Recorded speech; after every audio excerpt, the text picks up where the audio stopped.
Hey, welcome back to another video. Welcome to the channel. Today I'll be going over the P1157 check engine light code on a Honda.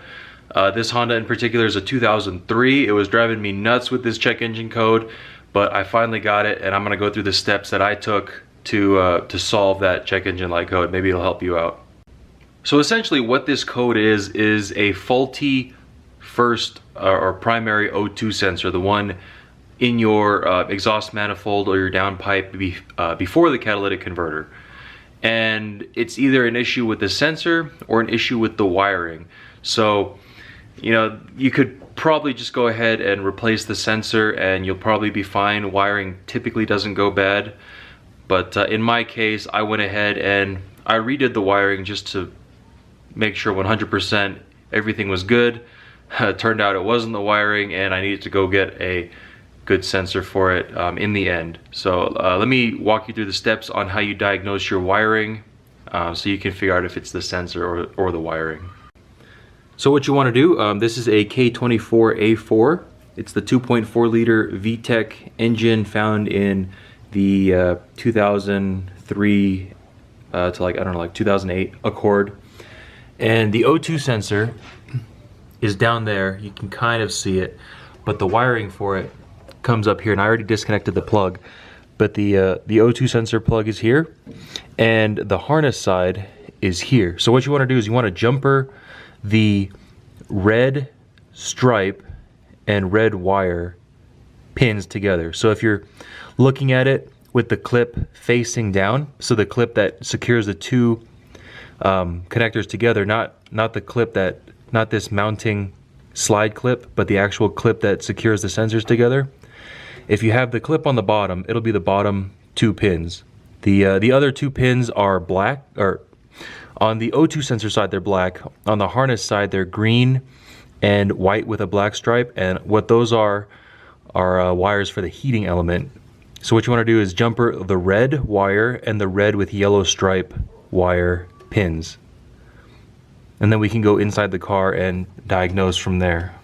So now that we're inside the car, we are in the passenger footwell, and there's going to be a cover in this area, and there's going to be a pin that holds the cover to this thing right here. It's just a Phillips tip pin. You unscrew it and then you can pull the pin out, and this panel will come right out, and there will be a vent piece. You just pull it out, and then you'll have access to the ECU down there. So the plug we're going to be working with is the farthest plug on the left, so you can see I already unplugged it. And on this plug, you'll see, if you're looking at the plug like this, it'll be the lowest left pin, and then the bottom row 4 pins in.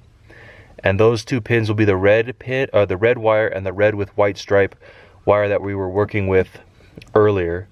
And you can kind of see that there.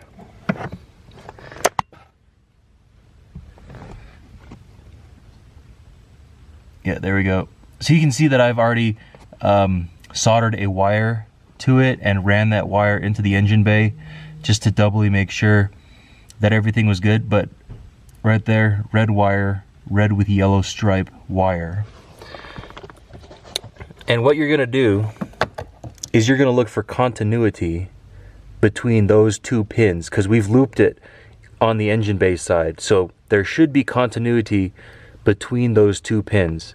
Now if there's continuity between those 2 pins, your wiring is good and your problem is likely with the O2 sensor itself. If you do not have continuity, then we can move on to the next step. So now that we've, so if you've found that you have no continuity between those 2 pins, the next step is to take one side of this. It doesn't really matter, you just have to remember which side you're doing.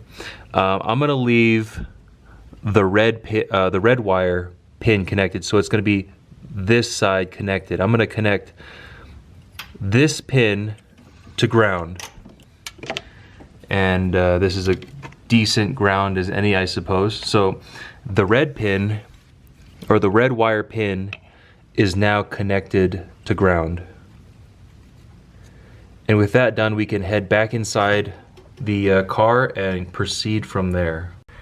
So from here, what you would do is you would take the red pin, which is the farthest down pin to the left, and you would test continuity between that pin and ground. And if you do have continuity, that means that there is a break in the red wire with yellow stripe pin. If you don't have continuity, that means there's a break in the red wire pin. And you can double check. You can switch the ground wire in the engine bay to the red wire with yellow stripe and just double check. But essentially what you're doing here is you're just checking the wires individually for continuity along the whole length of that wire. So if you find any sort of break in the wire with no continuity, you know your problem comes from bad wiring, and what you have to do is what I did and run your own separate wire. You can kind of see that.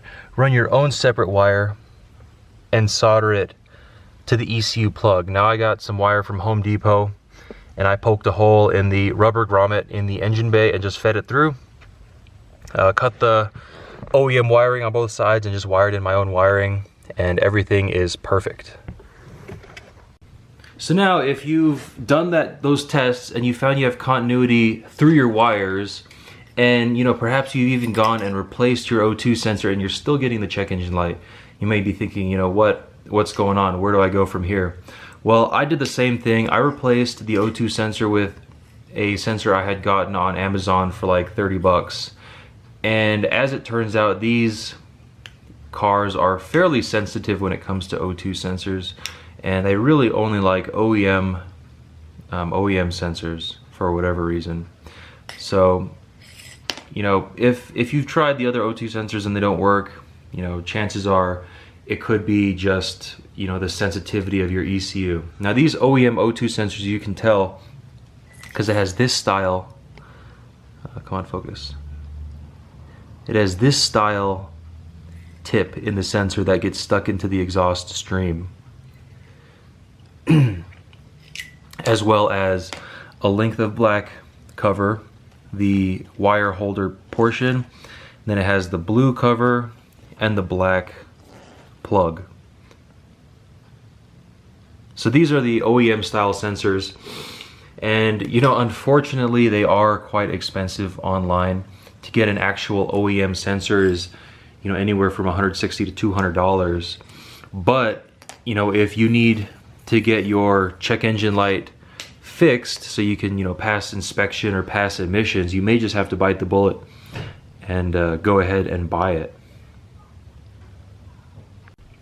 So anyways, that's about it. You test the continuity of your wiring harness, and if that is faulty, you go ahead and run separate wires yourself just to make 100% sure that the wiring issue is taken care of. If it's not the wiring, and most likely it is, it's most likely the O2 sensor itself. Chances are aftermarket parts don't work. I've tried them, and really the only way I got my check engine light to go out was to use OEM parts.